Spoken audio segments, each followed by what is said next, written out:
नमस्कार प्रणाम भोजपुरिया भैया लोग और सब बताएं कैसे बानी रउआ सब है। उम्मीद करता नहीं रउआ सब ठीक ठाक होखा भैया, मुँह ठीक बानी। तो स्वागत बाटे आप सबके राइटर विजय बागी के चैनल पर। और आज उपस्थित बानी भैया रउआ सबके बीच में लेके भोजपुरी देवी गीत नवरात्रि स्पेशल। बहुत बढ़िया गीत के रचना कैले बानी। चलिए देर ना करते हुए मैटर के शुरुआत कइल कि कैसे गीत के गावे के बा, का एकर धुन बा, का लय बा।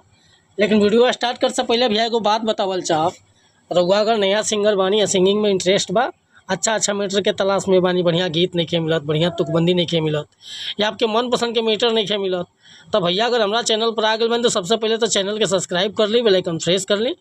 हर रोज़ रोज नया नया मैटर सुने के, देखे के और गावे के मिली भैया।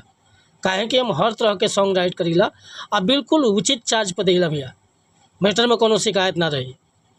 देखिए आज के गाना कैसे गाओ के बटे। एगो भक्त माई से गुहार करता ना, का कहत रन कि शेरवा पहोई के सबरिया जैतू, महतरिया जैतू, महतरिया नु हो। ए माई हो रहिया तोहार जो है ला नजरिया जैतू, महतरिया नु हो। ए माई हो रहिया तोहार जो है ला नजरिया जैतू, महतरिया नु हो। शेरावा पहोई के सबरिया जैतू, महतरिया जैतू, महतरिया नु हो।